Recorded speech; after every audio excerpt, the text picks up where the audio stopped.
I dnes se vydáme v naší rubrice U nás to žije na venkov. Tentokrát na Šumpersko, kde se v Hněvkově sešli milovníci hub a dobrého jídla.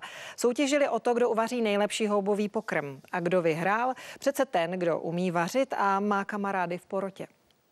Buďte všichni vítáni, kdo houbaření ale má rád. Každý správný houbař má doma nasysleno, tak proč by se nepoclubil ostatním? Máme tam gulášek, jednohubky, štrůdl, houbový štrůdl, ochutnejte, ten je výborný.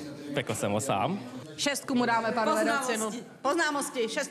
Memoriál Františka Berky se koná v Hněvkově už po třetí. Soutěžící dostávají body. Vítězí ten, kdo jich získá nejvíc a možná má i nejvyšší funkci. To je zrovna houbová polévka, je výborná, jenom jsem si maličko přisolila. Moc slaná. Dávám 6 bodů. Škoda, že nemůžete ochutnat. Houbová směs s kuřecím masem, naprosto vynikající záležitost. V Hněvkově se zřejmě rodí jen houbaři. To je chlíva. Soutěžící používají i velmi cizokrajné ingredience. Jo, sedem, jo, mrkví, jo, no. A do lesa chodí i v zimě. Našli jsme hlivičky rostou a nějaký ty pichavky rostou. V boji o nejlepší houbovku tak nesmí nikdo chybět. Nervozita vrcholí, body se sčítají a je tu vyhlašování výsledků. První místo, diplom Alešovi Orembovi.